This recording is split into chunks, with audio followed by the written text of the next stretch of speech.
코로나19에 미중 무역 분쟁까지 우리 경제가 그야말로 엎친 데 덮친 격입니다. 일부에서는 미중 갈등으로 과거 사드 사태가 재현되지는 않을까 그런 우려도 나오고 있습니다. 과연 우리의 대응 전략은 뭔지 살펴보겠습니다. 조설기 기자, 네. 지금 반도체를 시작으로 폼을 연 미중 무역 전쟁, 다른 분야로 확대된다면 어떤 분야로 번질까요? 네, 일단 지금 현재 이 소비와 서비스업에 집중돼 있는 이 코로나발 경제 충격이 생산 또 수출 그리고 제조업, 투자 분야로도 확대될 수 있습니다. 무역과 기술, 지식재산권 등 다양한 분야에서 실제 충돌할 수 있는데요. 미중 이 무역 전쟁의 본질이 다름 아닌 패권 경쟁이기 때문입니다. 트럼프 대통령이 오는 11월 이 재선을 위해 중국 때리기를 선거 캠페인 주제로 삼은 만큼 무역 전쟁 재발 가능성은 충분합니다. 중국도 현재로서는 쉽게 물러서지 않을 분위기고요. 지금 말씀 주신 조 기자 지적대로라면 이 중국이 미국에 맞서는 모양새가 되고 있는데 예. 그렇게 되면은 두 나라 싸움에 우리 경제, 세계 경제가 피해를 보는 것 아닌가요? 맞습니다. 양국 간 이 충돌이 전면전으로 현실화됐을 경우에는 사실상 이 세계 경제가 직접 영향권에 접어들게 됩니다.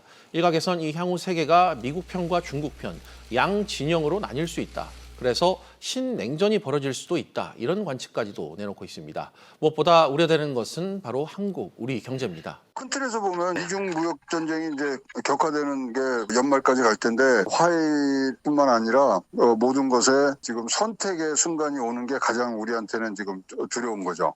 권세욱 기자, 네. 아직 수면 위로 떠오르지는 않았습니다만 일부에서는 미중 경제 갈등의 가장 큰 변수, 다름 아닌 금융이다 이런 지적도 있죠. 네, 그렇습니다. 중국이 미국 국채 매각으로 보복에 나설 가능성 또한 있기 때문입니다. 매각이 현실화될 경우 국제 금융시장의 불안은 불가피합니다. 중국은 지난해 상반기까지만 해도 미국 국채를 가장 많이 보유한 국가였는데요. 미중 갈등이 커지면서 미국 국채를 줄이기 시작해서 지금은 일본 다음으로 많은 상황입니다. 네, 중국의 미국 국채 보복 카드. 하지만 현실성이 없다 이런 지적도 있죠. 네, 미국의 타격을 주려는 국채 매각이 오히려 중국의 발목을 잡을 수가 있어서 실행에 옮기기가 힘들다는 관측이 나옵니다. 미국 국채 매각이 보복 수단이 되기 어렵다는 견해 또한 나옵니다. 미국 재무부가 2분기에 3조 달러의 국채를 발행하는 것을 감안을 하면 중국의 1조 달러어치를 매각해도 시장에서 한 달이면 소화를 할 수 있을 물량이라는 겁니다. 조슬기 기자. 네. 과거에 미소 냉전이 있지 않았습니까? 그런데 최근에는 미중 신냉전이다. 뭐 이런 이야기까지 나오고 있어요. 그런데 우리에게는 과거에 아픈 기억이 있습니다. 바로 사드 사태인데요. 과거에 사드 사태 때 우리 기업들이 큰 손해를 보고 우리 경제도 큰 타격을 입지 않았습니까? 네, 맞습니다. 말씀하신 대로 중국은 사드 배치 결정을 내린 이 한국에 대한 보복 조치로 비공식적인 한한령을 내려 이 국내 기업들과 경제 전반에 심각한 타격을 줬습니다. 관광과 유통, 화장품, 또 식품업계가 당시 사드 보복의 직격탄을 맞았는데요. 한국은행은 중국의 사드 보복이 우리 경제 성장률을 무려 0.4%포인트나 떨어뜨렸던 것으로 추정했습니다. 조 기자, 실제로 우리 대기업들 중에는 아예 철수를 한 것도 있고 당시 피해를 입었던 것을 아직까지 복구하지 못하고 있는 그런 기업들도 있죠. 맞습니다. 롯데가 바로 대표적인 케이스라고 볼 수 있는데요. 이 롯데마트가 중국 시장에서 완전히 철수했고 중국에 대대적으로 투자한 이 선양 롯데타운 설립도 중단됐습니다. 여기에 그룹의 캐시카우 역할을 했던 롯데면세점 부진으로 중국 시장에서 3조 원 넘는 손실을 봤습니다.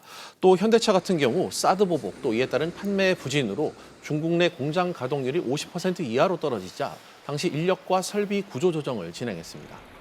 권세욱 기자, 네. 시점을 한번 짚어봐야겠습니다. 네. 지금 조슬기 기자 설명을 들으면 쭉 들어보면 11월 대선까지는 미중 갈등이 격화될 것이다 이런 전망을 하고 있는데 네. 지금 시진핑 중국 국가 주석의 방한 예정돼 있지 않습니까? 그렇습니다. 이 두 개가 맞물린다면 우리에게는 굉장히 난처한 상황이 발생할 수도 있을 것 같은데요.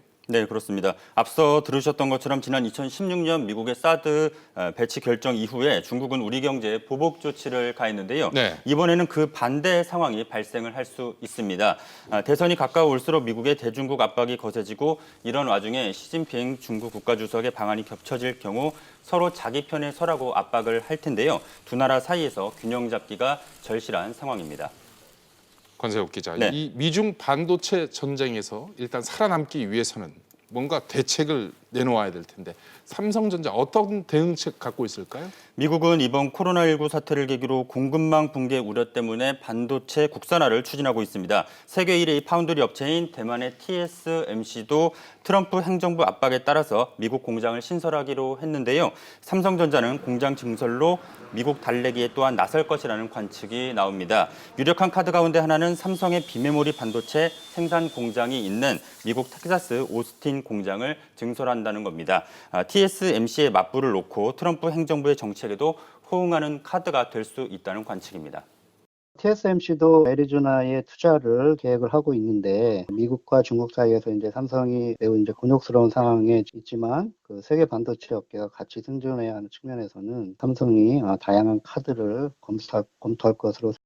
이런 가운데 삼성전자가 평택 공장에 비메모리 반도체 생산 시설을 구축하기로 했다고요. 네, 그렇습니다. 지난 21일 삼성전자는 최근 평택 사업장에서 파운드리 생산 라인 공사에 착수를 했고 내년 하반기부터 가동을 한다고 밝혔습니다. 네. 여기에서는 초미세 공정 기술 7나노미터 이하의 기술이 적용이 됩니다. 현재 파운드리 분야에서 7나노급 공정 기술을 적용하고 있는 곳은 앞서 살펴본 세계 1위 대만의 TSMC와 삼성전자가 유일합니다.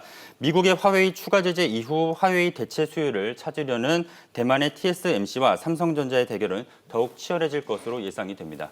권 기자, 그렇다면 마지막으로 우리 정부는 어떻게 대응해야 될까요? 네, 미중 경제 전쟁이 반도체 차원을 넘어설 가능성에 또한 대비를 해야 합니다. 미중 간 신냉전으로까지 번질 경우 자동차, 그리고 조선, 철강, 석유화학 등 모든 산업으로 그 피해가 확산이 될 수 있습니다. 우리가 가장 피해야 하는 상황은 어느 한쪽을 선택해야 할 경우입니다. 이럴 경우 다른 한쪽의 보복이 뒤따라 올 수 또한 있기 때문입니다. 따라서 시나리오별 대응책을 미리 만들어 놓고 상황이 벌어질 때마다 유연하게 대처를 해야 할 것으로 보입니다. 미중 관계의 불확실성이 과거 어느 때보다 높아지고 있습니다. 우리나라 입장에서는 미중 두 나라와 교역 관계를 유지를 잘하는 것이 중요하겠습니다만은 한 나라만을 선택해야 되는 상황을 대비해서 정부도 다양한 또 탄력적인 입장을 준비해야 될 것 같습니다.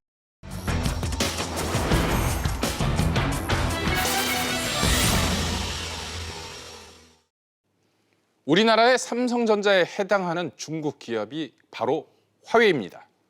세계 통신 장비 1위, 휴대폰 점유율 1, 2위를 다투고 있는 업체입니다. 유일한 약점은 반도체를 외부에서 공급받고 있다는 점입니다. 미국 트럼프 행정부가 바로 이 점을 공격하고 있습니다. 당장 우리 삼성전자, SK하이닉스에 미치는 영향이 어떨 것이냐, 영역별로 계산이 매우 복잡합니다. 하지만 분명한 게 있습니다. 우리 기업과 경제가 과거 사드 때처럼 엉뚱한 인질, 희생양이 돼서는 안 된다는 겁니다.